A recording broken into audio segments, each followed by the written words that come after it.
In the spring of 1973, 12 people opened a sealed royal tomb in Poland. Within a few years, 10 of them were dead. The newspapers called it a curse.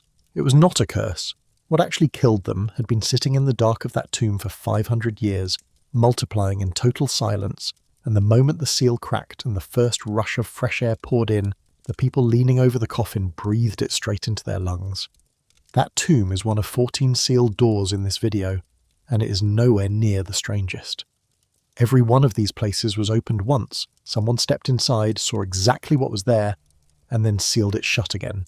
On purpose. They were not lost, and though they were not closed by accident. Each one was shut by a living person who looked at what was inside and decided the rest of us were better off without it. Real places, all 14, names you can write down and look up tonight. Some are ancient tombs and caves painted before farming existed. One is a room that simply vanished off the face of the earth in the middle of a war. Most people, when they hear the words sealed ancient site, think the same thing. Secret. A hidden vault maybe, or some piece of forbidden knowledge that powerful people would rather the rest of us never had. That instinct feels right. It's the version you've seen in 100 movies and on 1,000 thumbnails, including, I'll admit, 1 or 2 of mine. But sit down and actually ask why each of these places is shut, and the word secret falls apart in your hands almost every time. One was sealed because human breath was quietly dissolving the paintings off its walls. Another is a stone gateway in Turkey that drops birds dead out of the air, where ancient priests once walked through the same killing fog untouched, and called it proof they had power over death. And the single most important sealed tomb on the planet stays shut because a modern government, with every machine it would ever need to open it, has looked at that tomb and decided year after year to leave it exactly where it is. So somewhere along the way, the question quietly changes shape on you. It stops being what is hidden behind these doors. It turns into something stranger and much harder to sit with. Why do we keep choosing to leave them closed? There's no rush in any of this. These doors have waited a very long time, some of them more than 4,000 years. They can wait a little longer with us while we go through them one at a time and try to understand them. And if you've ever stood in front of something very old, a ruin, or some small object behind glass in a quiet museum, and felt, just for a second, that it knew more than it was letting on, hold on to that feeling. We come back to it right at the end. We start with the one that breaks the rules before we've even begun. Number 1. Göbekli Tepe, the temple that came before farming. In the southeast of Turkey, near the city of Şanlıurfa, there is a low, rounded hill. From a distance it is nothing. Dust, scrub, the kind of gentle rise you'd drive straight past without a second glance. And for a very long time that is exactly what everyone did.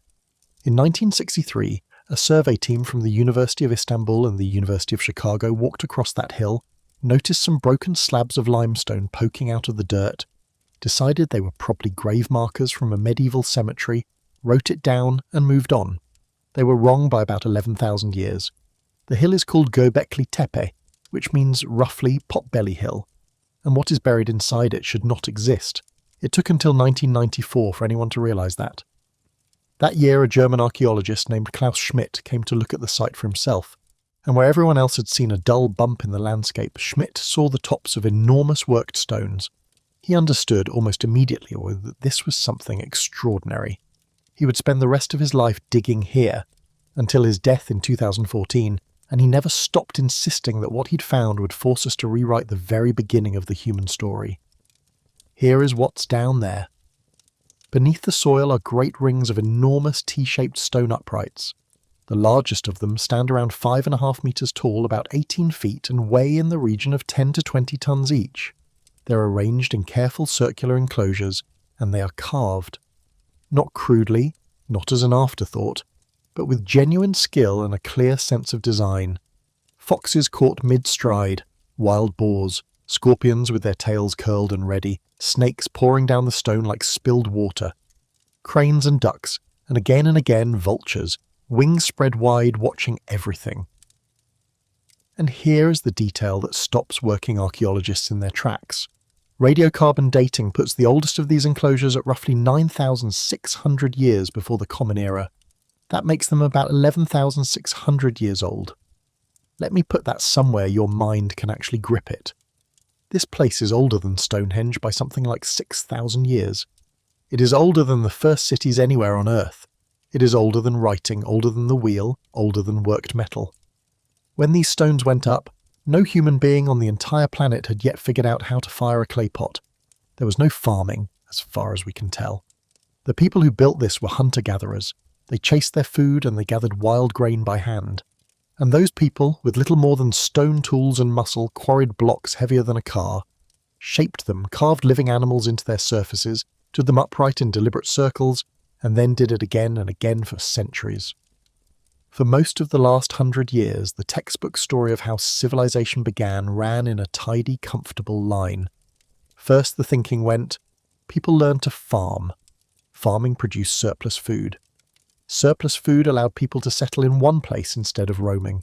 Settlements grew into villages, villages into towns, towns into cities, and only then, only once humans had spare time and spare wealth, did they start building temples and monuments and organizing religion and pondering the heavens and the dead. The sacred stuff came at the end. It was the reward for getting everything else right first. Göbekli Tepe takes that tidy line and snaps it clean in half. Because here is a monument, very possibly a temple, raised by people who hadn't done any of the rest of it yet. The grand building came first, and so some researchers have started to wonder whether the whole arrow was pointing the wrong way. There's a tantalizing clue in the dirt here. Archaeologists have found wild grain at the site, and over 7,000 grinding stones, and traces that suggest huge quantities of food, and possibly even early fermented drink, were processed here to feed the crowds of people who gathered to build and to worship. There's a hill nearby where the wild ancestor of modern domesticated wheat still grows. So the radical idea is this. Maybe it wasn't farming that produced the temple. Maybe it was the temple that produced farming. Maybe the need to gather hundreds of people in one place repeatedly for years to haul these stones and feast and worship together is part of what forced our ancestors to figure out how to grow enough grain to feed them all. The grand gathering place, in other words, might have come first and pulled everything else into being behind it. That is still argued over, hard by serious people, and I'm not going to tell you it's settled, because it isn't. But the fact that it's even a live question tells you exactly how completely this one hill upended things, and we have barely scratched it. Geophysical surveys, which let researchers map what lies underground without lifting a single spade, have detected at least 20 of these great enclosures down there, possibly more. After 3 decades of careful excavation, only a small fraction of the site has actually been dug. The estimates you'll see range from about 5% to maybe 10%. Either way, the overwhelming bulk of Göbekli Tepe is still in the dark, lying exactly where it has lain since before the last ice age fully loosened its grip on the world. One estimate suggested it could take 150 years to excavate the whole thing properly. There may be enclosures down there older than the ones we've seen. There are almost certainly carvings no living eye has looked at. And here is something that has only sharpened the mystery in recent years. For a long time, Göbekli Tepe stood alone, a single impossible thing in an empty landscape. And that very loneliness made it easy to wave away as a fluke, a one-off, some unrepeatable accident of genius. That argument is now dead. Just over 30 kilometres to the east, a little under 20 miles, sits a second hill called Karahan Tepe, first noted back in 1997, where archaeologists have been digging in earnest in the last several years, and finding the same T-shaped pillars, the same monumental stonework, the same Stone Age scale. Some researchers think Karahan Tepe may be even older than its famous sister, and the two of them turn out to be only the most prominent members of a whole scattered family of these sites across the region, a cluster the Turkish researchers have named Taş Tepeler, the Stone Hills, around a dozen of them identified so far. So this was not one strange temple raised by one strange group of people. It was a tradition, a widespread, coordinated, deeply rooted way of building and believing that spread across an entire landscape at the very dawn of settled human life, and then, hill by hill, got buried and walked away from. We did not find a single sealed door in southeastern Turkey. We found a whole region full of them, and we have opened almost none.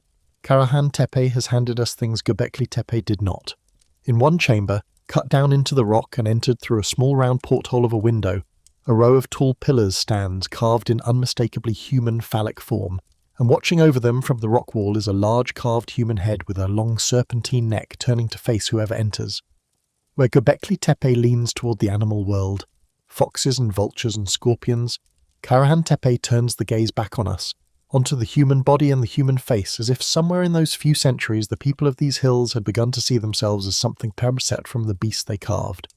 What that shift meant to them, what ceremony took place in that sunken room of standing stones and the snake-necked watcher, we do not know, and like its sister, Karahan Tepe was eventually filled in and sealed by the very people who made it.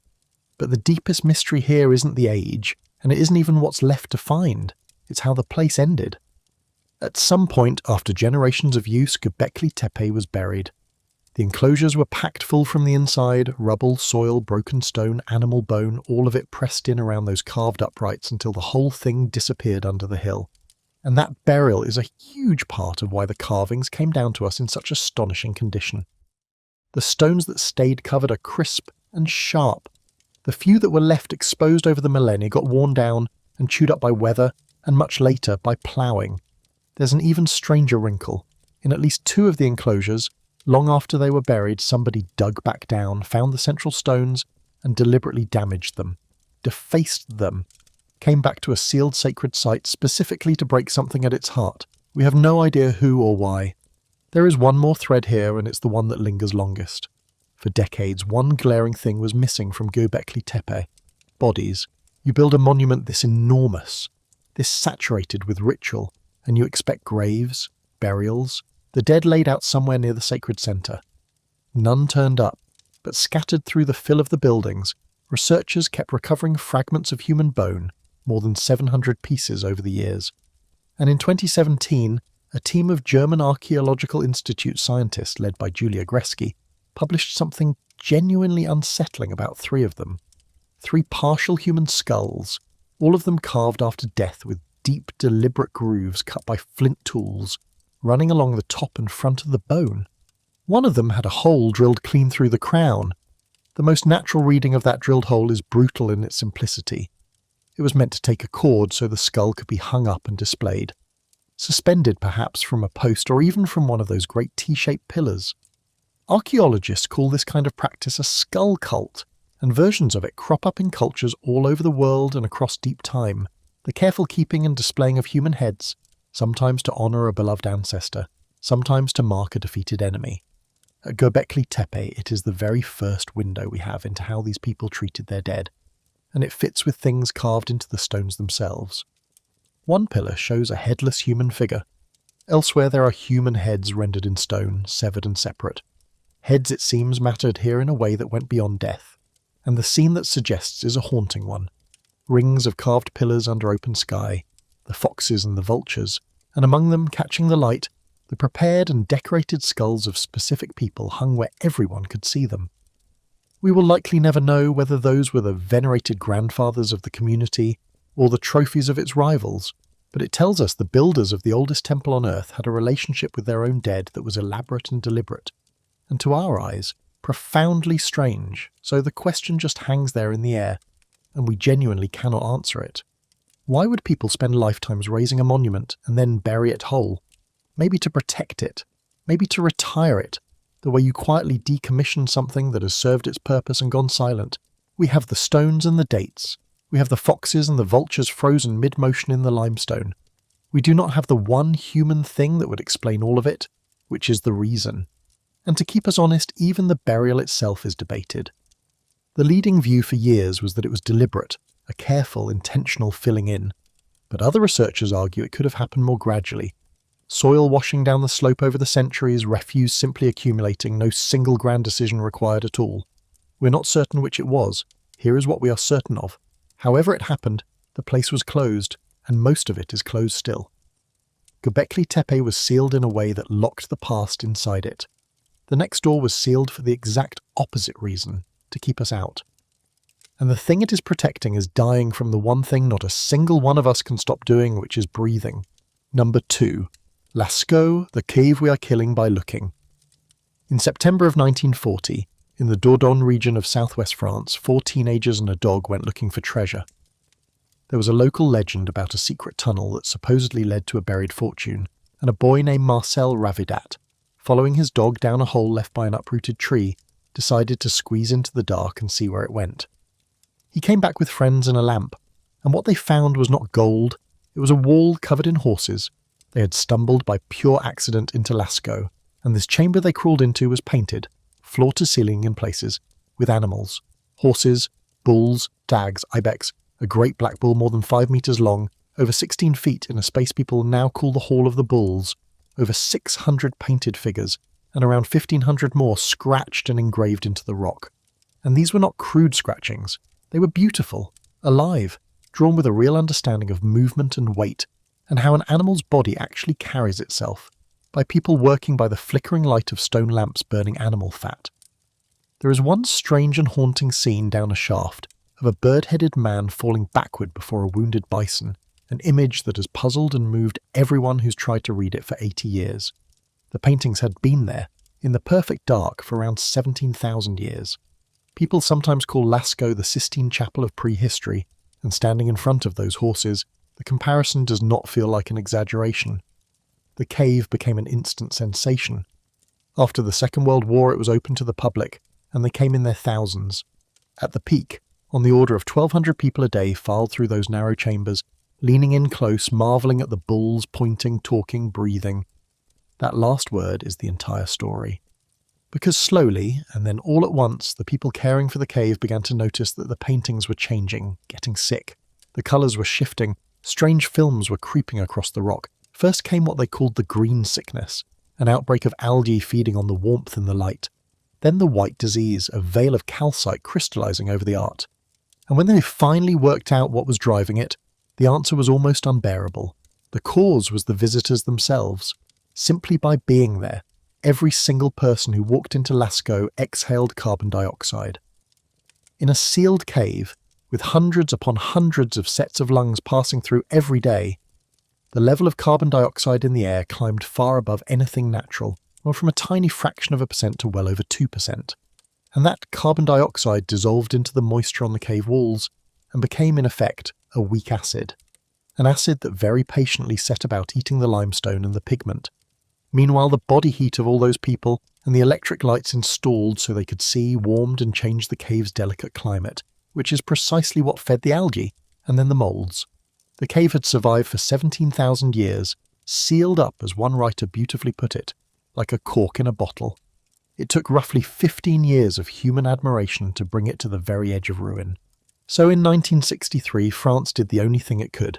It closed Lascaux, sealed the original cave away from the public completely.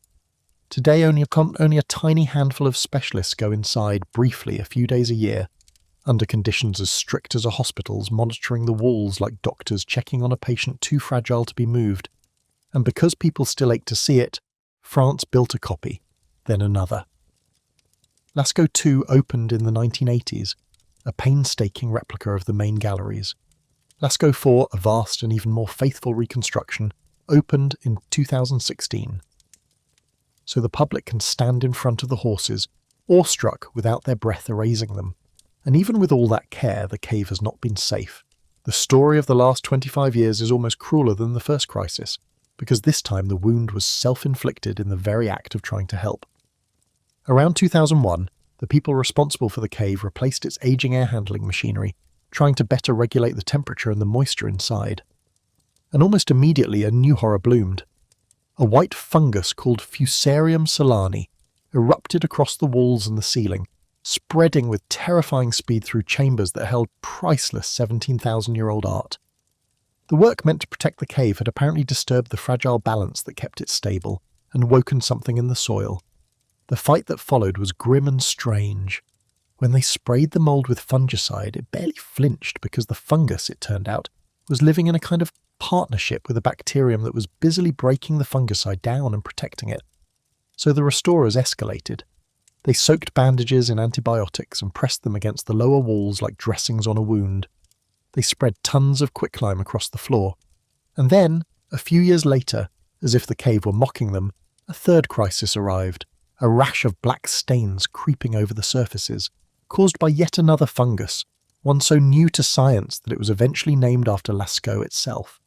To this day, teams enter the cave on a regular cycle dressed in hooded biohazard suits and masks, and pluck the fungal filaments off the walls by hand one by one, beside the painted horses.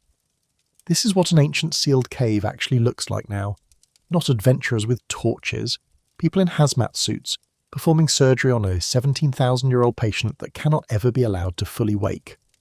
The point being that even now, even sealed and watched over by the best experts alive, Lascaux is in permanent intensive care. It is always one well-meaning mistake away from being lost forever. This is the cleanest reversal in the whole story. The thing destroying Lascaux was never looters, and it was never slow natural decay.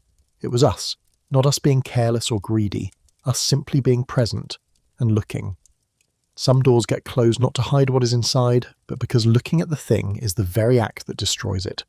France learned that lesson in the hardest possible way, and on a small island in the middle of the Mediterranean, there is a place that learned the very same lesson.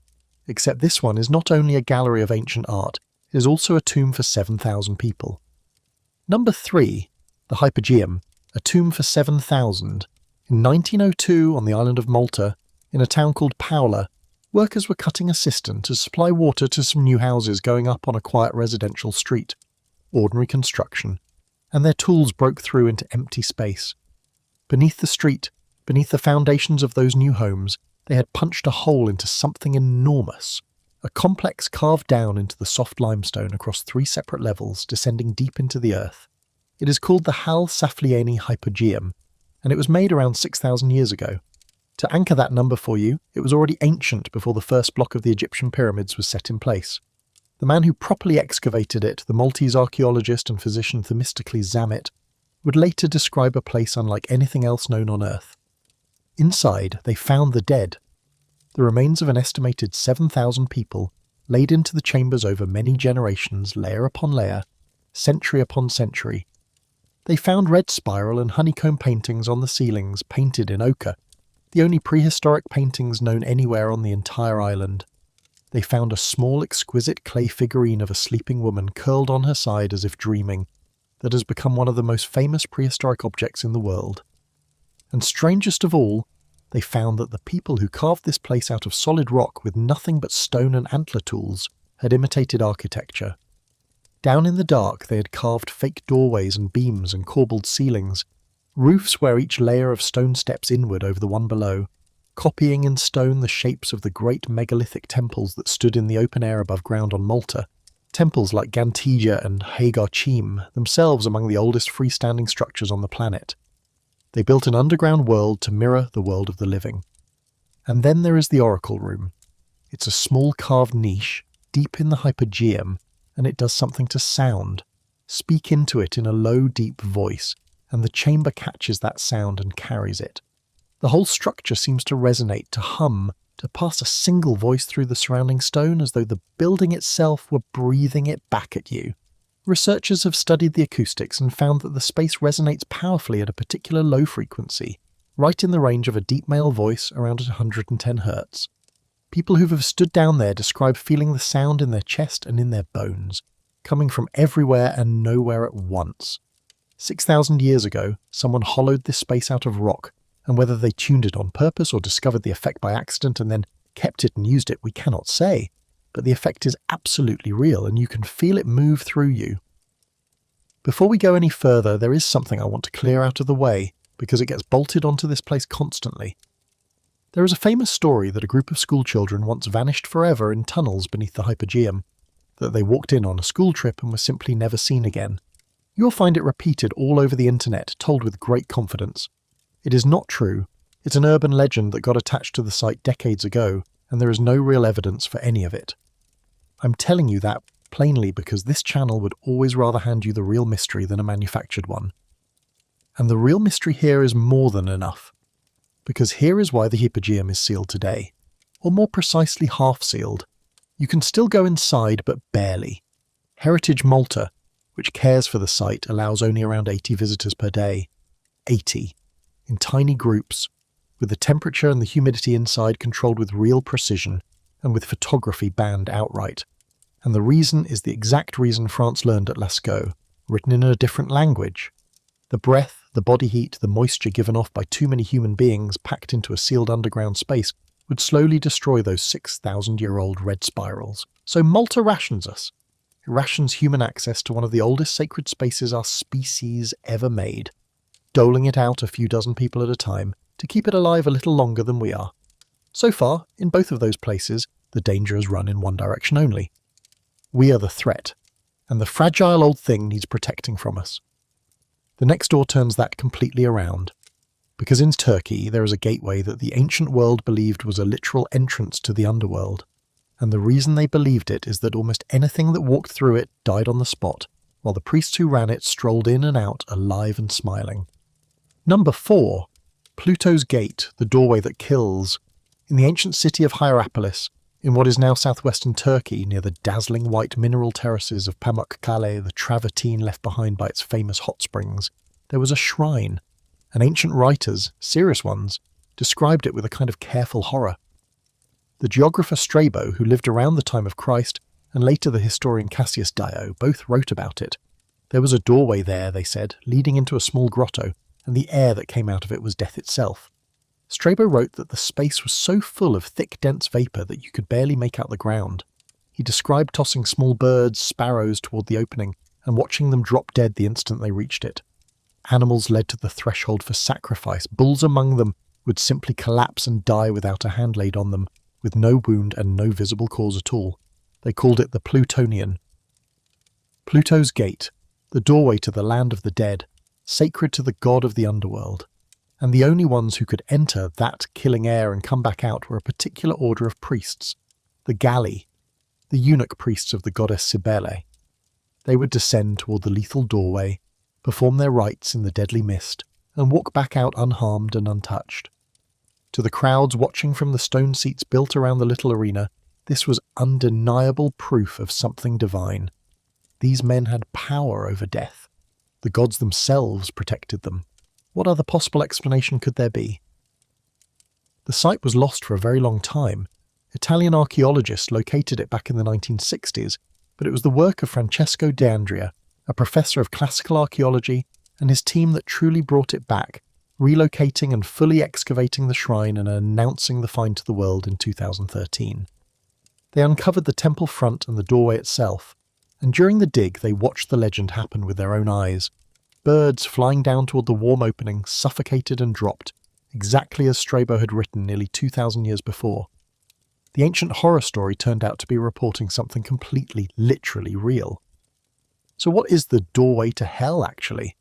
Hierapolis sits directly on top of a geological fault, the Babadar Fault, and the whole region is alive with that kind of activity, which is precisely why those famous hot springs bubble up there too.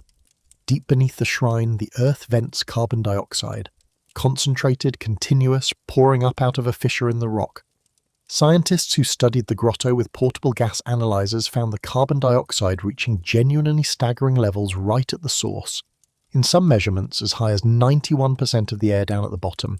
That is not a concentration anyone survives. That kills a human being in moments. And here is the elegant, ruthless piece of physics that explains the entire so-called miracle. Carbon dioxide is heavier than ordinary air, so it does not fill a space evenly.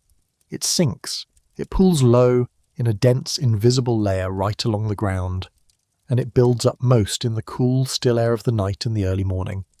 A bird flying low, a bull with its head down near the earth, breathes directly into that killing layer and dies.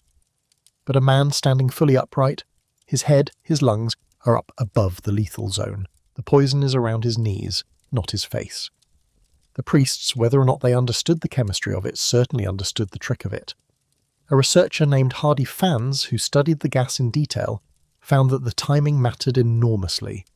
By the heat of midday, the sun stirred the air and thinned the deadly layer, making the threshold relatively safe for a standing man. At night, the gas pooled thick and high enough to kill. The accounts even tell us the galley knew to crawl carefully to the pockets of breathable air, or simply to hold their breath through the worst of it, and to bring the animals close to the ground where the poison was densest. Their celebrated power over the death was, when you strip it all away, a matter of altitude and timing. There's a small dark irony to add too. The element we now call plutonium, the stuff of reactors and bombs, was named in the 1940s after the planet Pluto, which in turn carries the name of that same god of the underworld, a lethal place and a lethal element tracing back to one ancient name.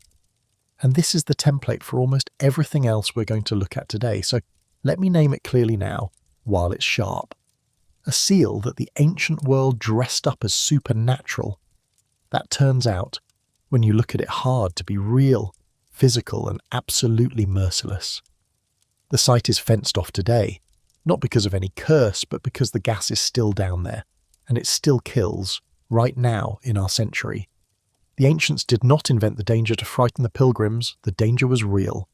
They simply built a religion and a thriving business on top of a piece of geology they had no way to understand. Pluto's gate kills with a gas you cannot see.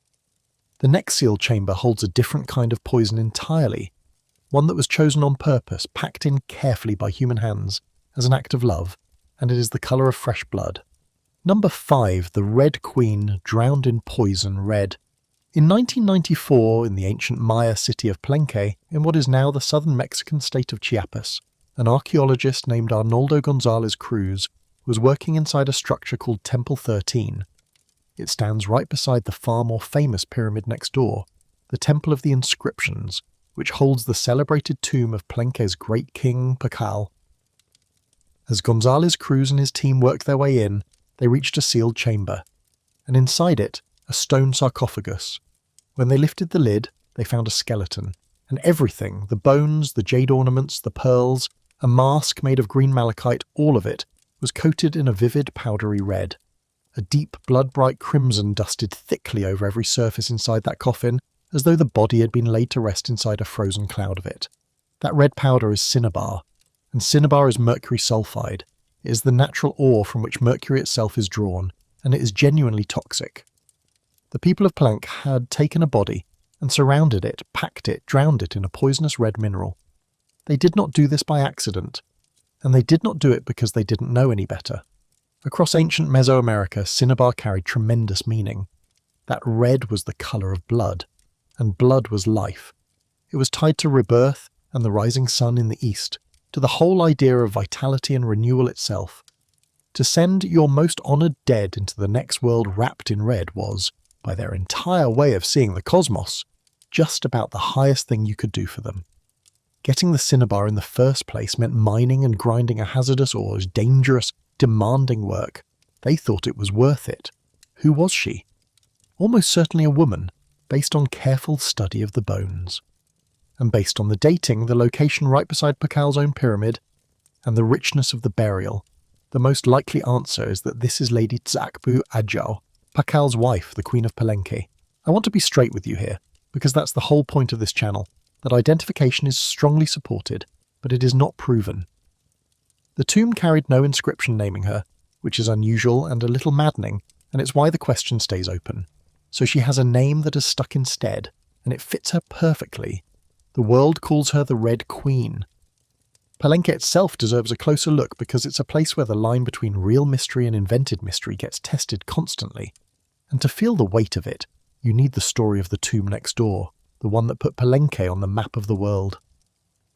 Back in 1948, a French-born Mexican archaeologist named Alberto Ruz L'Huillier was working inside the Temple of the Inscriptions, the tall pyramid right beside the Red Queens, and he noticed something odd in the floor of the room at the very top. One of the great flagstones had a double row of small holes drilled into it, plugged with stone, as if the slab had been made to be lifted. So he lifted it, and underneath, choking the space below, was rubble. A staircase packed deliberately and completely full of stone and earth, plunging down into the heart of the pyramid. Someone centuries ago had built a hidden stairway, and then painstakingly filled it in to seal off whatever lay at the bottom. It took Ruz and his team 4 long years to clear it. 4 years of hauling out rubble, season after season, descending deeper and deeper, around 25 metres down, roughly 80 feet, until they had gone below the level of the plaza outside, beneath the very base of the pyramid. And at the bottom they reached a great triangular slab of stone, sealed in place. Just outside it lay the scattered bones of 5 or 6 young people, sacrificed, it seems, to accompany whoever was inside. And then, in 1952, they moved the slab and Ruz became the first living human being in around 1300 years to step into the chamber beyond. Inside stood an enormous carved sarcophagus, a single block of stone weighing some 20 tons, its lid covered in dense, intricate carving. When they finally raised that lid, they found the king, Qin Shi Huang, who had ruled Palenque for an astonishing 68 years, and died around the age of 80.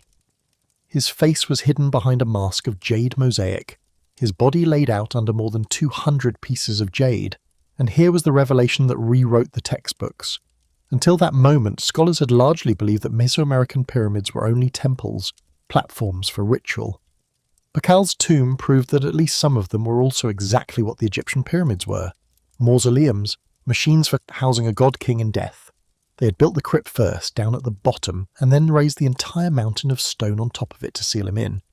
The lid of Pakal's sarcophagus is carved with a famous image, and decades ago some writers looked at it and announced that it showed the king sitting in a spaceship, an ancient astronaut at the controls of a rocket. It's a striking idea. It's also wrong. Mayan scholars who can actually read the dense iconography all around the figure understand the image as Pakal at the moment of death, falling into the open jaws of the underworld, with the world tree rising above him. That's not a deflating answer. It's a richer one. It's a window into how these people genuinely understood death and the cosmos, which is more interesting than a rocket ship could ever be. Access to the Red Queen's chamber stays restricted, and the cinnabar is part of the reason why, because the stuff is still hazardous to handle. But the deeper hook here, the part that stays with you on the drive home, is not the danger. It's the intent. This was not nature poisoning a body slowly over the centuries. This was a deliberate human choice to take someone beloved and powerful and send them into eternity inside the very substance that, in this world, is pure poison. The seal protected a decision we still only half understand. The decision to make the most sacred death anyone could imagine look exactly like a beautiful, lethal flood of red. The Red Queen's poison was sealed in on purpose by people who knew precisely what they were doing.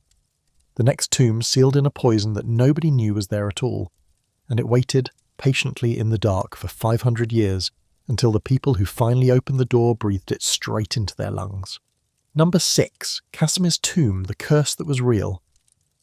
In Wawel Cathedral, on the castle hill above the Polish city of Krakow, there is a tomb of red marble, a genuine masterpiece carved in the late Gothic style by the great German sculptor Veit Stoss at the end of the 15th century.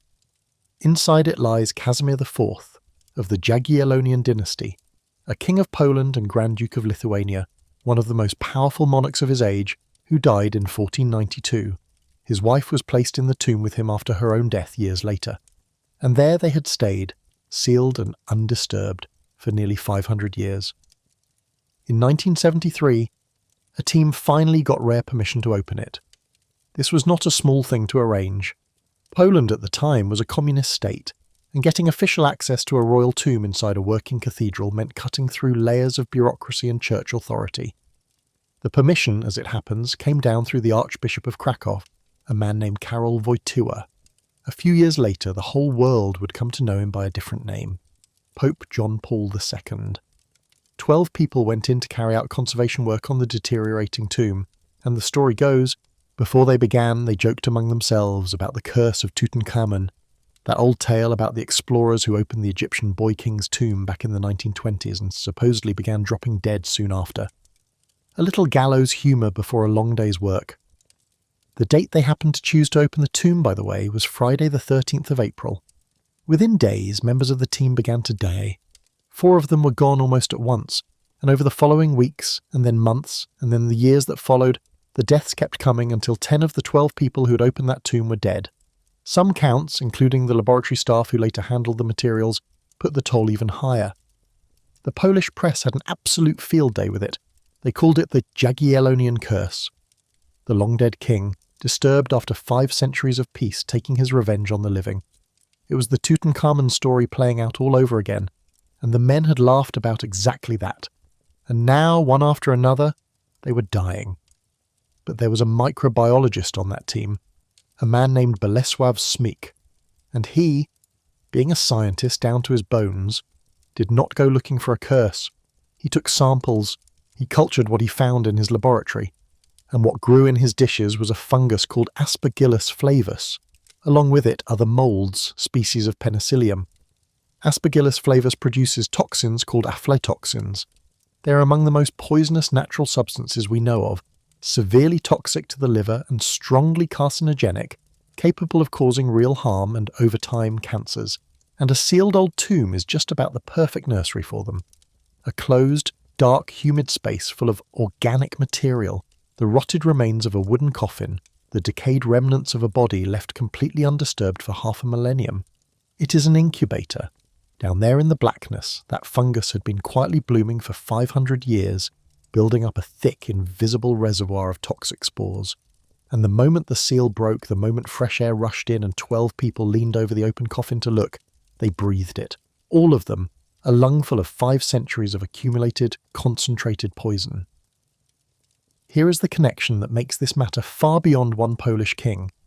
That same fungus is exactly what scientists have repeatedly proposed to explain the deaths around Tutankhamun's tomb back in the 1920s. The wealthy patron of that expedition, Lord Carnarvon, died not long after the tomb was opened, and a fungal infection taking hold in already weakened lungs is one of the leading scientific explanations for it. 2 so-called curses, 50 years apart on 2 different continents, with the very same answer written quietly underneath both of them. And I'll give you the skeptic's anchor, the detail the curse stories always conveniently leave out. Howard Carter, the archaeologist who actually opened Tutankhamun's tomb, who was inside it more than anyone, lived for another 17 years and died of natural causes in his 60s. If there were a curse, it had remarkably poor aim. What there was instead was biology. It's why today archaeologists with compromised lungs or weakened immune systems are formally warned away from freshly opened sealed chambers. The danger is real, it's documented, and it's now simply procedure. So the curse of the open tomb is real, it's just spelled differently than the legend wanted it spelled. A sealed door doesn't only keep secrets locked in. Sometimes it keeps something alive in there, something slow and patient and lethal, waiting in the dark for the first breath of modern air to carry it home. Kazimierz' tomb was opened and it gave up its answer, even if that answer killed most of the people who found it. The next sealed passage is the opposite kind of story.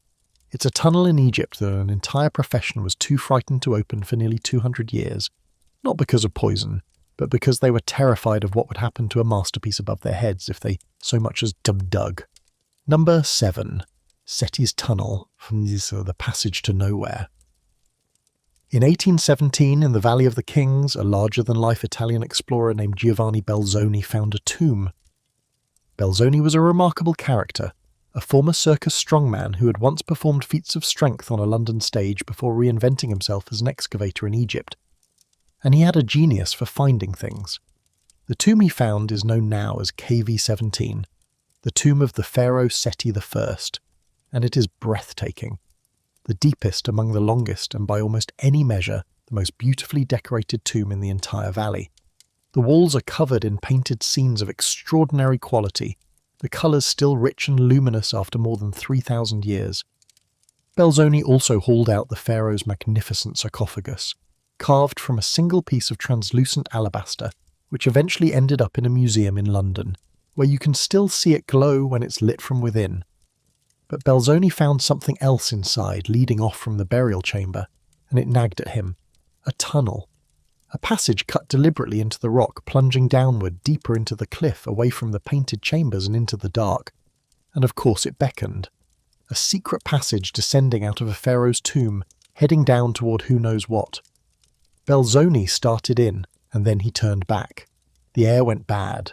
The rock grew unstable and crumbling. He gave it up. And for nearly 2 centuries, that is roughly where matters stood.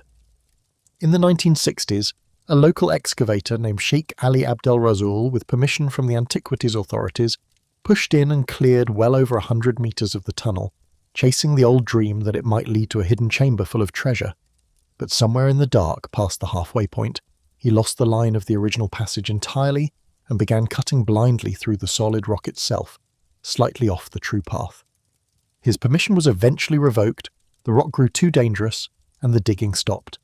The professional Egyptologists who came afterward mostly left it alone, and for good, sober reasons. The rock down there is a particular kind of shale, the Esna shale, notoriously fragile and prone to crumbling and swelling. The air was dangerous, and most important of all, digging out a tunnel that runs directly beneath the most exquisitely painted burial chamber in the whole valley meant risking the collapse of that priceless painted chamber. The fear was not superstition, it was structural and it was sound. Open this thing carelessly, and you might bring down the very masterpiece that made it famous in the first place. Finally, Between 2007 and 2010, a team led by the prominent Egyptian archaeologist Zahi Hawass committed to doing it properly. And it became a serious feat of engineering. They braced the walls as they went. They hauled the rubble out using a small railcar system, like a miniature mine railway, to keep the work slow and controlled and safe. And down they went, following the passage as it descended through that treacherous rock deeper and deeper into the cliff. It runs about 174 metres. Let that number settle for a second. 174 metres, around 570 feet, driven straight down into solid rock by people with copper tools and baskets. That is deeper than the Great Pyramid of Giza is tall. As they cleared it, they found the walls marked, with the ancient builders' own preliminary sketches and working drawings, and even short written instructions left for the workmen, like notes scrawled in the margins of a job that was paused in the middle. And then the tunnel ends, not in a chamber, not in a second hidden tomb, not in treasure, or a sarcophagus, or a sealed door, or anything at all. It just stops, a blank wall of rock, 174 metres of back-breaking, dangerous excavation through stone that wanted to collapse the whole way down, and at the bottom of it nothing. So what was it for? The leading interpretation among Egyptologists is that it was symbolic, an unfinished passage meant to connect the dead pharaoh's body ritually to the waters of the underworld believed to flow far below to the very source of creation and rebirth. A spiritual tunnel abandoned partway through when the pharaoh died and the work simply stopped. The way the workmen's notes on the walls seem to hint. That's a reasonable reading. It fits what we understand of Egyptian belief. But I want to be honest about what it actually is. It is an interpretation, not a proof. The plain fact sitting at the centre of it is that the builders cut 174 metres straight down through dangerous, crumbling rock, heading deliberately towards something, and we cannot truly tell you what. We don't know what they believed was down there in the deep. We don't fully know why they stopped where they stopped. They were digging toward an answer, and they took it with them. Seti's tunnel was opened at last, and at the end of all that effort there was nothing. The neck-sealed vault is the exact opposite problem. It almost certainly hides a fortune so vast it's genuinely hard to put into words. Its neighbours alone gave up well over $1 billion in gold, and a nation's highest court ruled that this one particular door must stay shut. Number 8. Vault B, the Dora Court sealed shut. In the city of Thiruvananthapuram, in the southern Indian state of Kerala, stands the Sri Padmanabhaswamy temple, dedicated to the god Vishnu, who is depicted there reclining in eternal sleep. It is ancient and immense, and beneath it lie sealed underground vaults. For a very long time, nobody knew what was actually inside them, and by long tradition, nobody opened them. They were guarded by the temple's trust, which had been bound up for centuries with the old royal family of Travancore, the kings who had ruled here and dedicated everything they had, in a sense, to the deity in the temple. In 2011, all of that changed. Following a legal petition and an order from the courts, a team of inspectors began to open the vaults one by one to take a proper inventory of what was inside. They opened 5 of them. What they found is almost impossible to describe without sounding like a fairy tale. Gold, idols of solid gold, sacks heavy with ancient gold coins, ornaments crusted with diamonds and emeralds, a golden chain reported to be many meters long, a solid gold idol of Vishnu, ceremonial vessels, sacred objects, crowns, jewels heaped upon jewels in the dark. When experts tried to put a number on it all, the estimates ran into the billions of dollars, with some valuations climbing far higher than that.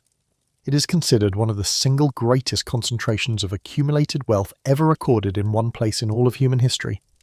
And remember, that was the contents of just 5 vaults. There was one they did not open. It is known as Vault B, and Vault B is different from all the others. Its door is marked with the carved image of a great serpent, a naga, and it is sealed in a way the other vaults were not, behind an iron door, and behind that, by some accounts, further barriers still. Around it has grown a powerful body of belief.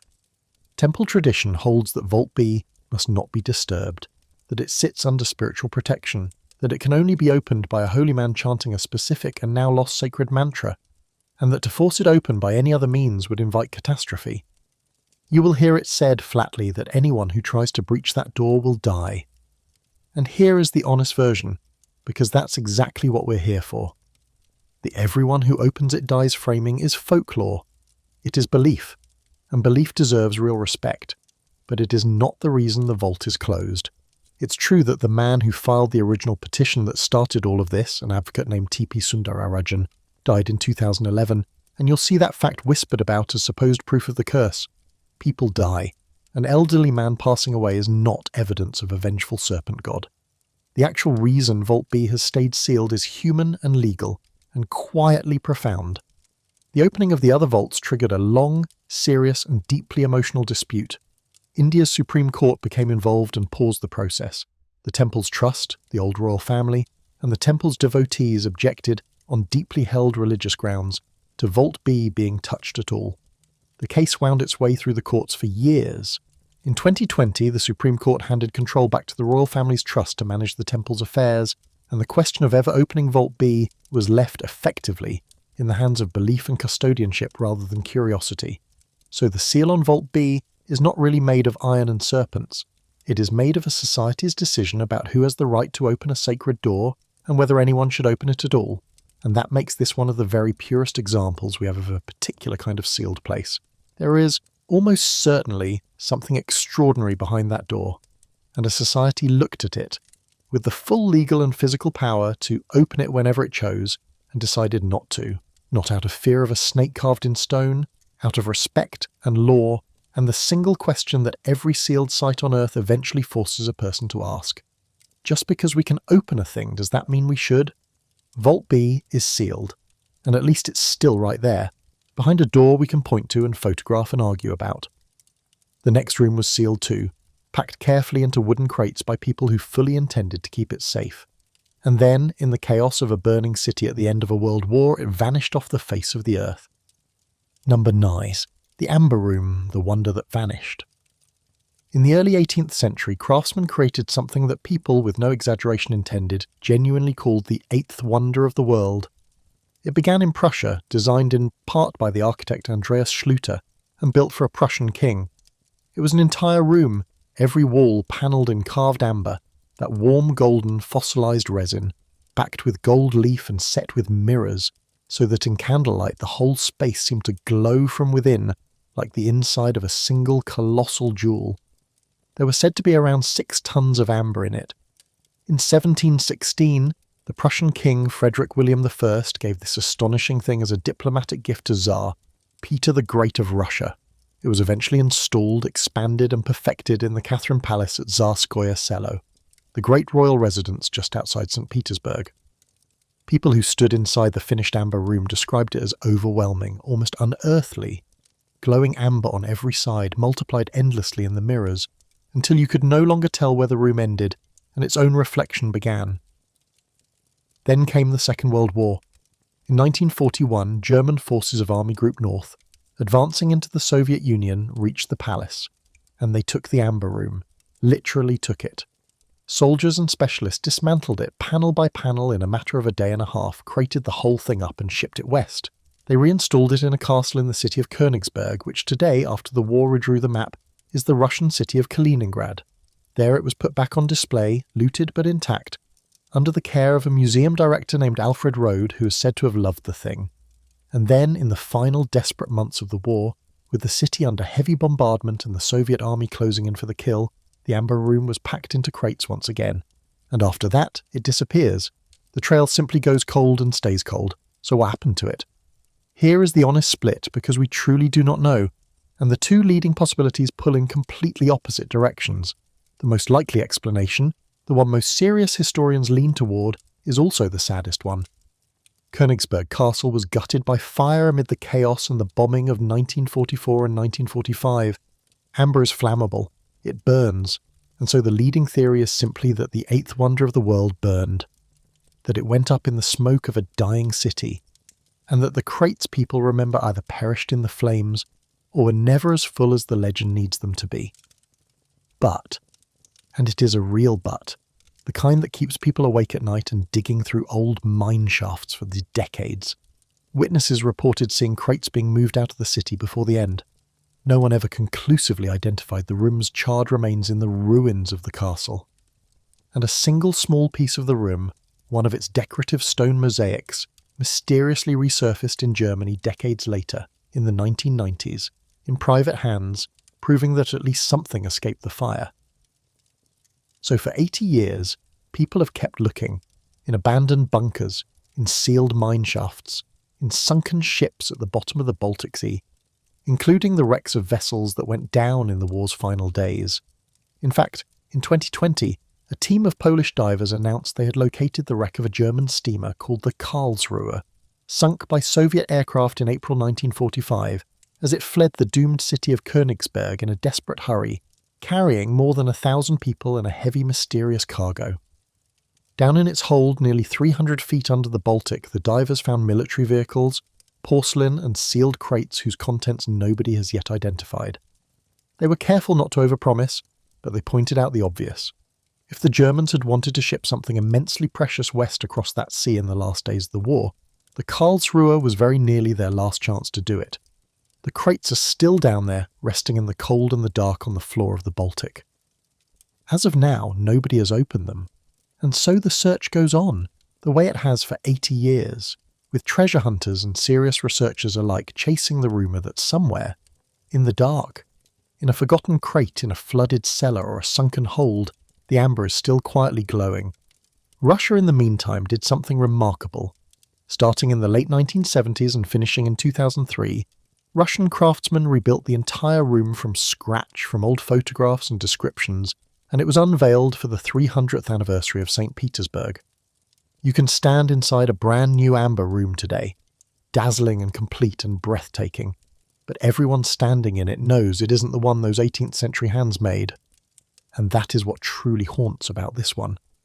Almost every other sealed place we've talked about, we can at least point to. We know where the door is. This one, we cannot. A room that took the better part of a decade of human genius and labour to build was sealed into crates and then swallowed whole by a single catastrophic year of history. Probably its dacia scattered in the rubble of a vanished castle. Possibly it's sitting intact in the dark in a sealed space somewhere, waiting. The seal here isn't made of stone or iron or even law. It's made of the smoke and confusion of a war, and after all this time we still cannot see through it. The amber room may be gone forever, lost to fire and chaos. The next sealed library is the opposite kind of miracle. It was burned, in a sense, and then buried, and written off as lost for nearly 2,000 years. And right now, in our own moment, for the first time since the days of the Roman Empire, the dead are beginning to speak again. Number 10. Herculaneum, the library beginning to speak. In the year 79, Mount Vesuvius erupted.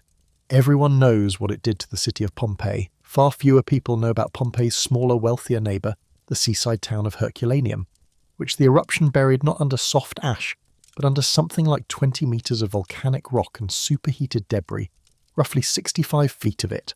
And down there, sealed away, was a magnificent villa right by the sea. It is known as the Villa of the Papyri, and it was almost certainly the property of Lucius Calpurnius Piso, who happened to be the father-in-law of Julius Caesar. This was a place of immense luxury and learning. When parts of it were tunnelled into centuries later, they pulled out dozens of exquisite bronze and marble statues, so many and so fine that when the oil tycoon J. Paul Getty built his famous museum in California, he modelled it directly on this very villa, and inside that villa was a library, around 1,800 papyrus scrolls. The collection is thought to have been assembled in large part around the works of an Epicurean philosopher and poet named Philodemus, who lived in the area and whose ideas about pleasure and friendship and how to live a good life ran all through it. You would think the heat of a volcano would simply burn paper to nothing. But what actually happened was far stranger and far more wonderful than that. The scrolls were hit with intense heat, hundreds of degrees, and conditions with almost no oxygen. And instead of burning to ash, they carbonized. They turned into fragile, blackened cylinders that looked, as one early account put it, exactly like lumps of charcoal or sticks of firewood. In fact, when the villa was first tunnelled into in the 1700s by workmen digging for the Bourbon kings of Naples, many of the scrolls were thrown away as worthless burned debris before anyone understood what they were holding. But carbonized is not the same as destroyed. The volcano, in its violence, had actually preserved them. This is the only library to survive intact from the entire ancient world. Think about that. Everything else we have from Greek and Roman antiquity came down to us through copies of copies of copies, hand recopied across the centuries by monks and scribes, with countless works lost along the way. This is the real thing, the actual scrolls, sitting roughly where they were shelved when Vesuvius came down. And here is the cruel catch that tormented scholars for centuries. The scrolls are far too fragile to unroll. They are carbon. Try to open one and it shatters into black flakes. In the 1700s, people tried anyway, desperate to read them. An Italian priest named Antonio Piaggio even built an ingenious little machine to unroll them, agonizingly slowly over months. Some scrolls were read this way. Many, many more were simply destroyed in the attempt, crumbling to pieces. So for roughly 275 years, the surviving scrolls sat there in a maddening kind of limbo. Physically present, right in front of you, holdable in the palm of your hand, and completely, utterly unreadable. A library you could touch but could never open. The lost words of the ancient world sitting on a shelf an arm's length away, sealed inside black cylinders that would shatter the moment you tried to look inside. And then, in our own time, the seal began to crack. Not with a knife, with light and with artificial intelligence. The breakthrough rests on decades of stubborn work by a computer scientist named Brent Seales, who spent years convinced you could read these scrolls without ever opening them. In 2023, his idea became a global effort called the Vesuvius Challenge, launched by the technologists Nat Friedman and Daniel Gross alongside Seales, with cash prizes to draw in the brightest minds on the planet. And the method is genuinely astonishing.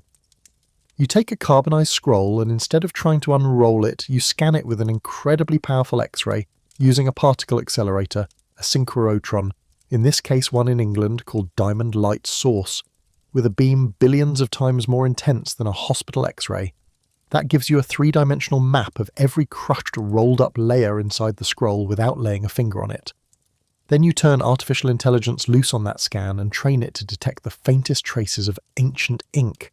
Ink that is almost invisible because it is made of carbon sitting on carbonized paper, the same substance as its background. And finally, you virtually unroll the scroll inside a computer, flattening those rolled layers out into flat pages a human being can actually read. It worked.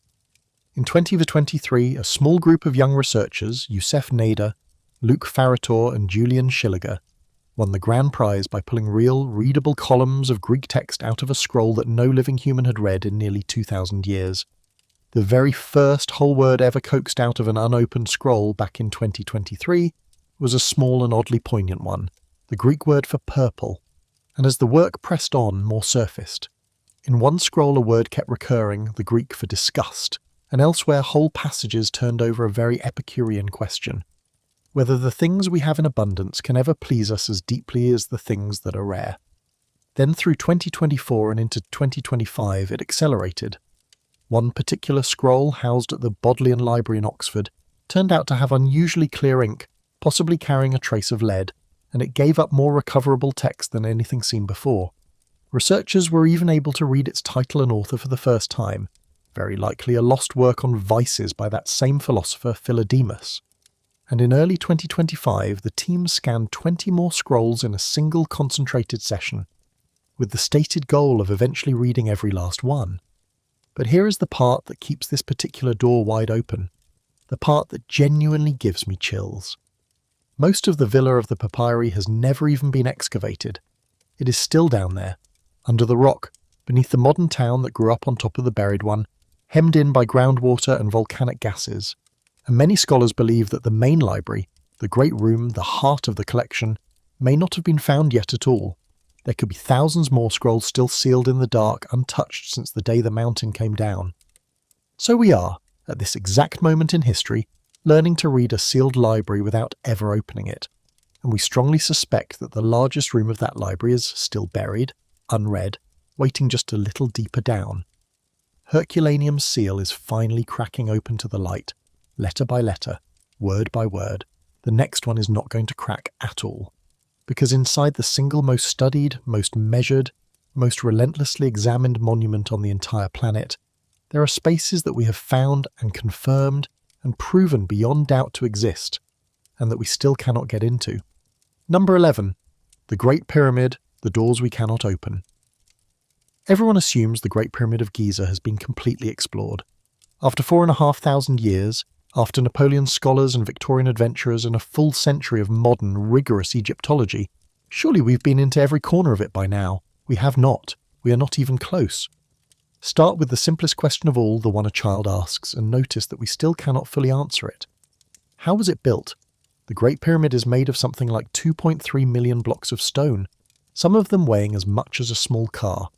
Most of that bulk was quarried right there on the Giza Plateau, but the finer stone was hauled from much farther off, the smooth white casing limestone ferried across the river from Tura, and the heavy granite of the inner chambers dragged and floated all the way from Aswan, hundreds of miles up the Nile. It rises around 146 metres, about 480 feet, and for more than 3,500 years it stood as the tallest structure built by human hands anywhere on Earth. Its base is level to within a couple of centimetres, less than an inch, across more than 5 hectares, an area of something like a dozen acres. Its sides are aligned to the points of the compass with an accuracy that modern surveyors find faintly unnerving. And the most honest thing anyone can tell you, about exactly how a Bronze Age society, without iron tools, without pulleys as we know them, without the wheel in any useful form for this kind of work, raised and placed those millions of blocks in roughly 20 years, is that the debate is still going. Ramps, almost certainly, but straight ramps or ramps spiralling up the outside, or even, by one well-known theory, ramps built and hidden inside the structure itself. We are still arguing about the method used to build the most famous building in the history of the world. And here the truth did something wonderful, the way it keeps doing in this story. In 2013, a French team led by the archaeologist Pierre Tallet was digging at a remote, forgotten harbour on the Red Sea coast called Wadi al-Jarf, far from Giza. Tucked into man-made storage caves there, wedged between blocks of stone and preserved by the bone-dry desert air for 4,500 years, they found papyrus, rolls of it covered in writing. They turned out to be the oldest inscribed papyri ever discovered anywhere on Earth, and one of them was a logbook. A daily work diary kept by a middle-ranking official, an inspector named Mera, who ran a crew of around 200 men during the final years of the reign of Khufu, the very pharaoh whose pyramid we're talking about. Mera's diary, laid out almost like a modern spreadsheet, records his team rowing back and forth along the Nile, ferrying gleaming white limestone from the quarries at Tura to the great building site at Giza, load after load, month after month. For the first time in history, we were reading the actual words of a man who helped build the Great Pyramid, written while the work was still going on. Not a legend about it, not a theory, the shipping records of the crew, the plain documented reality, 4,500 years old, more astonishing than any fantasy anyone ever invented to replace it. And it still holds secrets. Start with the so-called air shafts. From the Queen's chamber deep inside the pyramid, 2 narrow shafts run off into the surrounding stone, far too small for any person to crawl through. In 1993, a German engineer named Rudolf Gantenbrink sent a small robot, which he named Upuaut, climbing up one of these shafts, and after a long, slow ascent through the dark, the robot's camera came to a halt in front of something nobody had expected. A small limestone slab. A tiny door set into the shaft, fitted with 2 little copper pins, like miniature handles, or the smallest of locks. A sealed door, hidden deep inside the pyramid, that no one had ever known was there. That discovery drove people half mad with curiosity for the better part of 2 decades. What could possibly be behind such a thing, sealed and locked at the top of a shaft too small to enter? In 2011, a different robot, this one called Jedi, went back up with a tiny flexible drill and a fibre-optic camera. It bored a small hole through the slab and pushed the camera into the space beyond. And it found a small hidden cavity with red-painted markings on the floor, ancient symbols left behind by the builders themselves. And then, just behind that little door, it found a second blocking stone. Another barrier deeper in. The robot could go no further. It stopped there. And there it remains, sealed. Whatever lies behind that second stone has never been seen by any eye, ancient or modern, in 45 centuries. Then there's the bigger discovery, and this one is genuinely science fiction made real. In 2017, an international project called Scan Pyramids visited something extraordinary. They used a technique called muon tomography. Muons are tiny subatomic particles, created constantly when cosmic rays from deep space slam into the upper atmosphere. They rain down on all of us, all the time completely harmlessly, and they pass through solid matter, including solid rock. but they get absorbed slightly more by dense stone than by empty air. So if you place sensitive detectors inside and around a pyramid, and patiently count the muons coming through, over weeks and months, you can effectively map the dense stone against the hollow spaces. It is, in effect, a cosmic ray X-ray of a mountain of rock. And what they detected sitting above the Grand Gallery was a void. A large, empty space around 30 metres long, close to 100 feet, that nobody in all of recorded history had ever known existed. They called it plainly the Big Void. Then in 2023, the same kind of work confirmed another one, a separate corridor hidden behind the north face of the pyramid, just above the original ancient entrance. This time they managed to slip a tiny endoscope camera through a narrow gap in the masonry and actually look inside it. They found a corridor with a beautiful vaulted ceiling, roughly 9 metres long, a space no human eye had looked upon since the day the pyramid was sealed. And inside it, they found nothing. No treasure, no artifacts, no inscriptions, just empty waiting space. I want to be very careful here, because this is exactly the kind of territory where the wildest claims breed and multiply. There is no hall of records buried beneath all this. There is no alien technology, no secret chamber of lost super knowledge always sitting there ready to rewrite the entire human story. I'm not going to sell you that, because the honest truth doesn't need the help.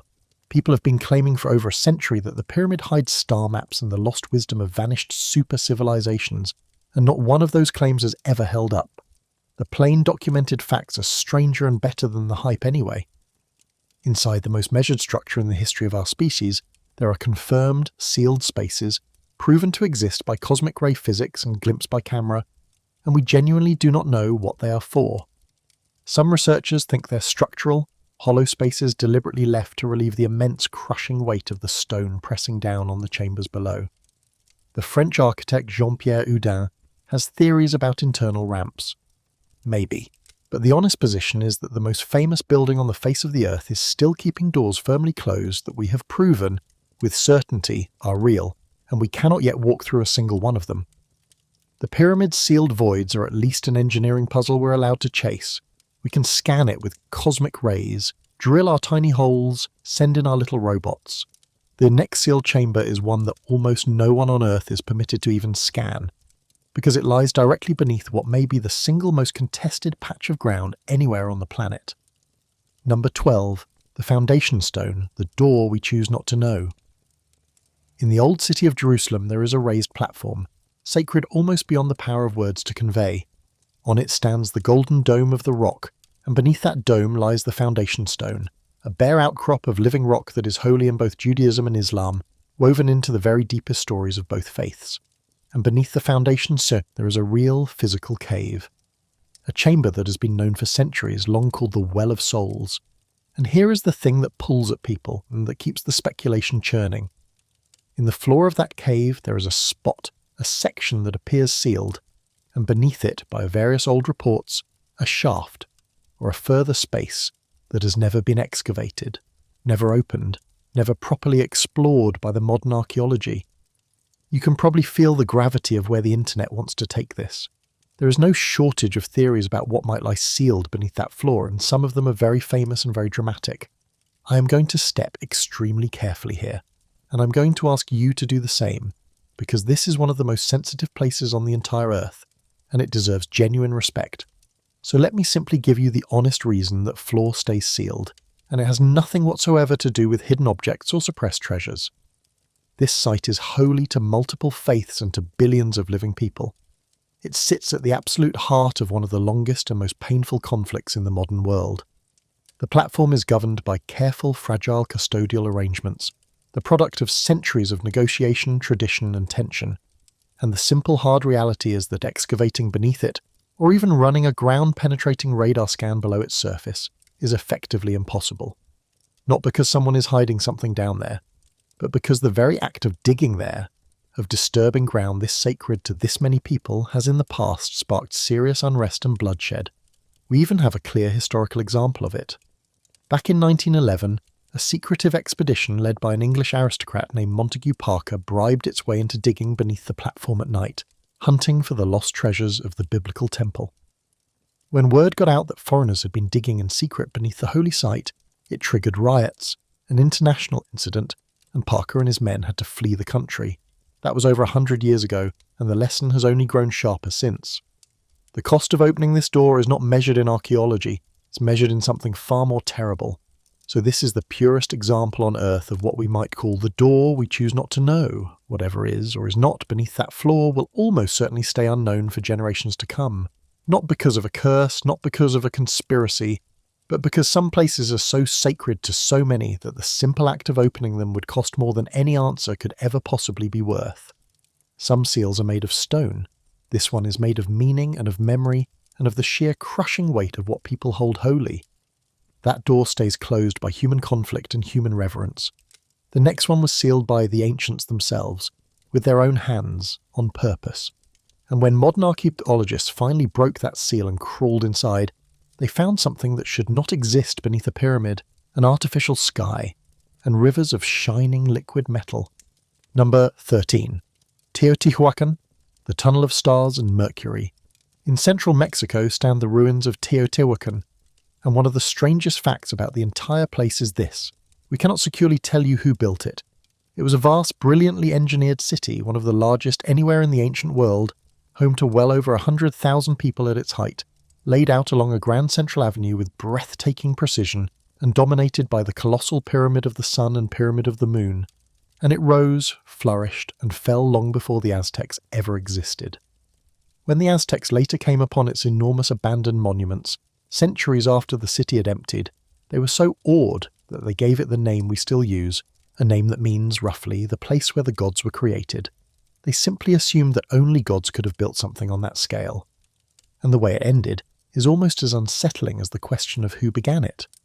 For something like 4.5 centuries the city thrived, drawing in people from across Mesoamerica, until at its height it may have held more than 150,000 souls, making it one of the largest cities on the entire planet at the time. And then, around the year 550, it died. Not slowly, and not quietly. Archaeologists working along the Great Central Avenue have found a clear and disturbing signature in the ground. The ceremonial heart of the city, the temples and the grand residences of the ruling elite was deliberately burned.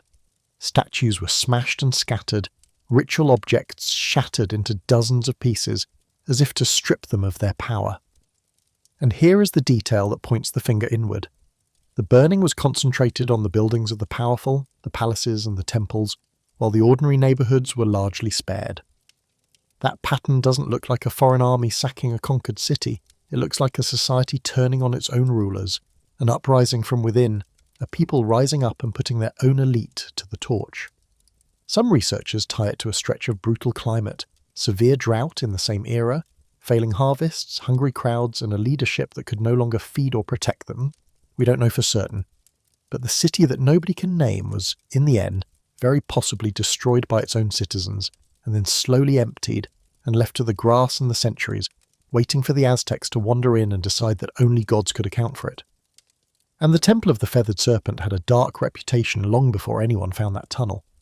Back in the 1980s, archaeologists led by Saburo Sugiyama and Ruben Cabrera dug into the pyramid itself and uncovered something grim. Mass graves, more than 200 people buried in careful, symmetrical clusters at the corners and the centre of the structure, almost all of them with their hands bound behind their backs. Many of the men had been soldiers, and they had been laid to rest wearing necklaces strung with human jawbones, some of them imitation, carved from shell, but some of them real, taken from other human beings.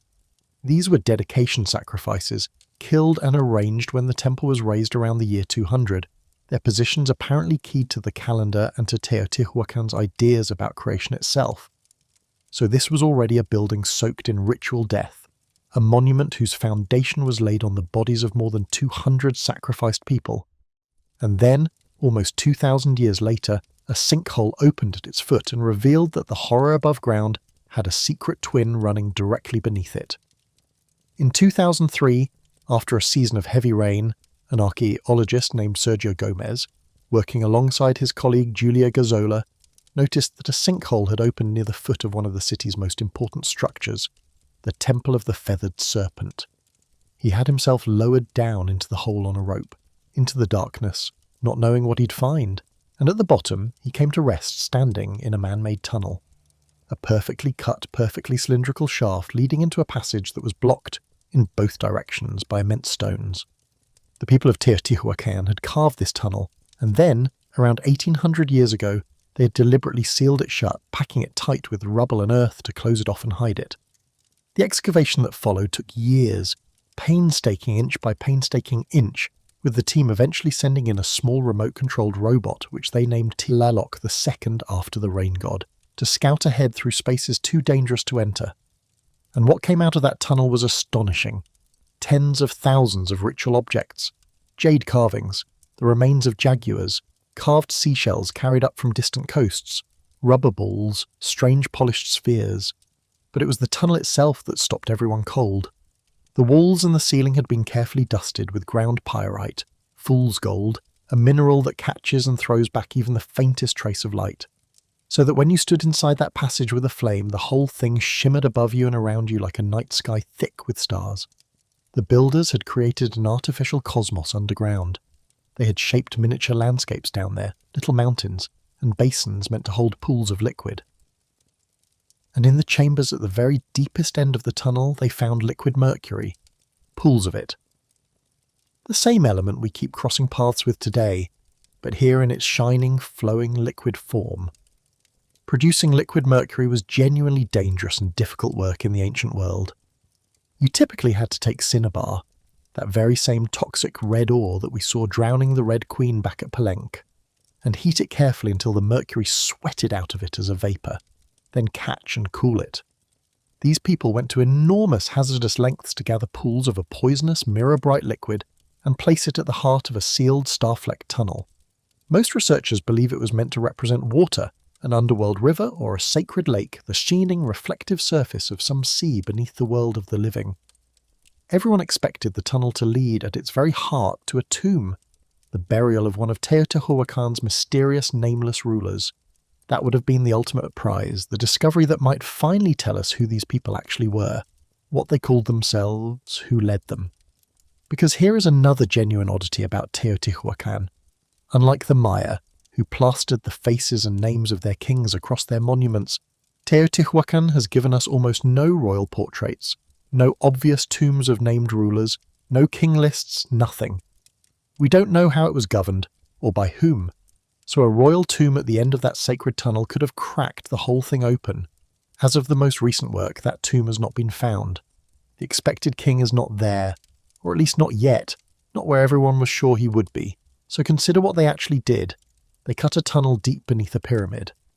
They turned its ceiling into the heavens with crushed, glittering pyrite. They built a tiny landscape down there and filled its deepest reaches with shining, deadly liquid metal to stand in for sacred water. And then they sealed the whole thing shut for 18 centuries, and we don't know who they were honouring, and we don't know why the body everyone expected isn't where it should be. The seal was finally broken, and instead of handing us an answer, the mystery only grew larger. Sometimes opening the door does not tell you what's inside, it just shows you how much bigger the question was than you ever imagined. Keep all of that in front of you for a second. A sealed chamber, an imitation cosmos overhead, rivers of liquid mercury placed there with great effort by ancient hands. Then take all of it and scale it up. Scale it up to an entire underground empire. Add a quantity of mercury so vast that it forms actual rivers and seas. Add a tomb sealed in bronze and rigged, by some accounts, with weapons set to fire on their own. And then add the single strangest ingredient of them all. A modern nation in the present day, with every machine and tool it would ever need to open that tomb tomorrow morning, and a clear, deliberate, standing decision not to. Number 14, Qin Shi Huang, the door that is now ours. This is the last door, and it is the one we could walk through today, and we won't. In 1974, in Shanxi province in China, near the city of Xi'an, a group of farmers were digging a well during a drought. A man named Yang Jifa and his brothers struck something hard in the dry earth.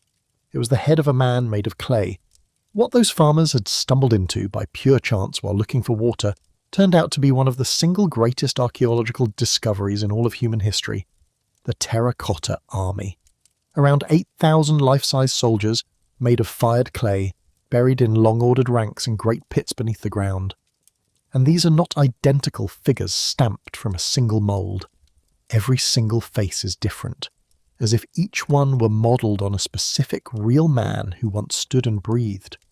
They were arranged in proper battle formation: infantry, cavalry, chariots, officers, with the ranks of generals standing tallest of all.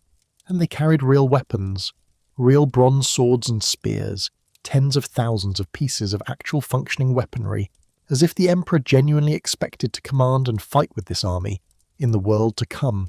An entire host standing in silent guard in the dark for over 2,000 years. The army by itself is staggering before you even reach the tomb it was built to guard. The soldiers were not buried in a single mass. They were arranged in 3 great pits. The first and largest holds the main army, the long parallel corridors of infantry and chariots, thousands of figures marching east. The second pit holds the more specialised forces, the cavalry, the kneeling and standing archers, the war chariots. The third and smallest appears to be the command post, the headquarters, with the highest ranking officers. And the weapons buried with them were not props. They were the real thing, forged and battle-ready. From the partial digging of just the first piter, archaeologists have pulled dozens of spears, lances and swords, more than 260 crossbow triggers, and something on the order of 40,000 bronze arrowheads, found in tight bundles of 100, the original contents of individual quivers. There were also 2 exquisite half-size bronze chariots, each drawn by 4 bronze horses, found near the tomb mound, assembled from thousands of precisely cast pieces and decorated with gold and silver, among the most intricate ancient bronzes ever recovered anywhere on Earth. And those weapons carry a lesson that fits this channel's whole way of looking at the world. So let me lay it out, because it's a small masterclass in how a good story can quietly outrun the truth. When the bronze swords and arrowheads came out of the ground, many of them were astonishingly well preserved. Some of the blades still bright, still sharp after more than 2,000 years in the dirt. And testing turned up traces of chromium on their surfaces. Chromium is the metal we use today for rust-proof anti-corrosion plating, the shine on a modern faucet or bumper. So a thrilling idea took hold and spread around the world for 40 years. The Qin weaponsmiths, the story went, had invented chrome plating 2,000 years before the West, a lost super technology for preserving metal, deliberately applied to keep the emperor's arsenal pristine forever. It even ended up on a plaque at the museum. It was a wonderful story. It was also, as careful work eventually showed, almost certainly wrong. In 2019, a team from University College London and the museum itself examined nearly 500 of the weapons in detail. They found that the chromium wasn't a deliberate coating at all. It showed up mostly near where the bronze had once met wooden handles and shafts, the parts that had been covered in lacquer, and it was largely absent from the best preserved blade surfaces. The chromium, it turned out, had simply leached onto the metal from the decaying lacquer over the centuries. It was contamination, not craftsmanship. The real reason the weapons survived so well was far less romantic and far more interesting. It was the soil. The fine, moderately alkaline loess of that region, with its tiny particle size and low organic content, happens to be almost perfectly suited to protecting buried bronze. The miracle wasn't a secret ancient technology, it was the ordinary ground itself, and that is exactly the kind of correction worth making, because the unvarnished truth, here as everywhere in this video, turns out to be more remarkable than the legend that grew up to replace it. And here is the thing that most people never fully grasp. The 8,000 soldiers are not the tomb. They are only the outer guard, the distant edge of something far, far larger.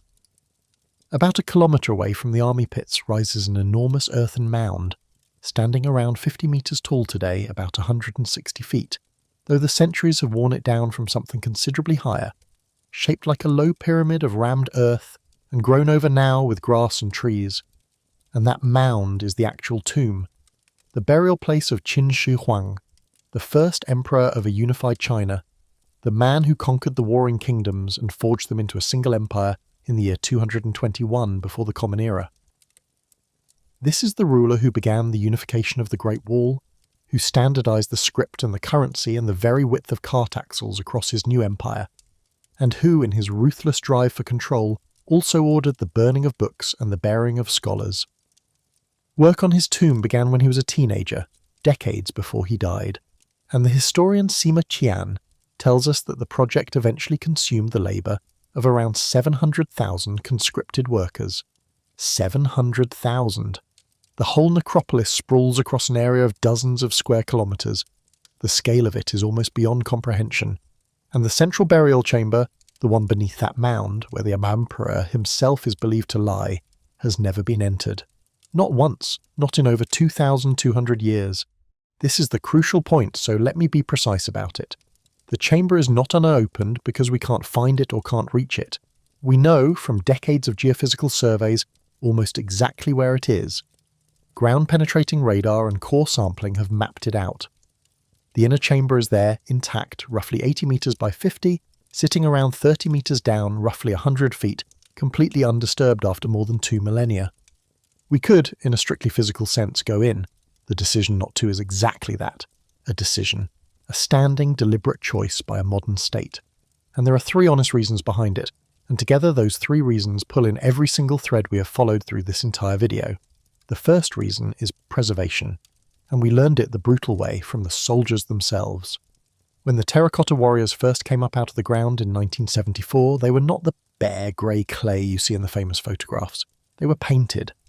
Brightly, vividly painted, in reds and greens and blues and purples, with a layer of lacquer over the clay holding the colour.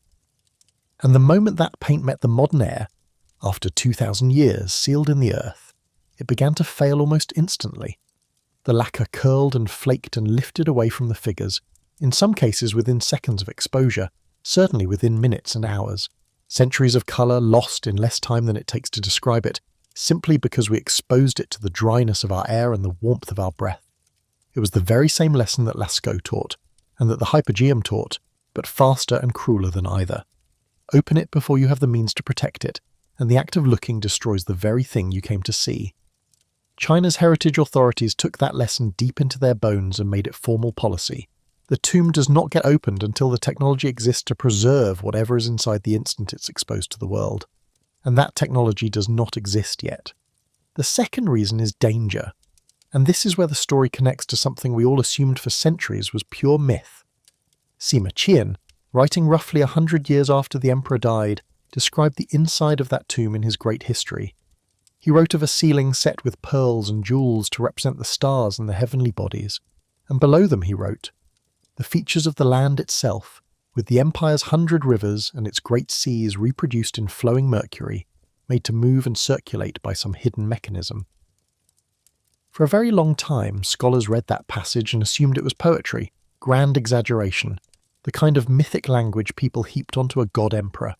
And then they tested the soil. Surveys of the ground over the tomb mound, beginning with a study in the early 1980s and confirmed by later work, found mercury, not faint traces, concentrations running to something like 100 times the normal natural background level, concentrated directly above the buried chamber. And when researchers mapped out where the mercury readings were highest, the pattern loosely matched the actual geography of China, with the heaviest concentrations falling roughly where the Yellow River and the Yangtze would lie on a map, just as Sima Qian had said it would, 2,000 years before anyone could check. The estimates of how much mercury is down there run as high as 100 tons. 100 tons of liquid mercury poured to make rivers and seas inside a tomb. The legend turned out to be, at the very least, partly real chemistry, and it is lethal. Mercury vapour is a serious poison.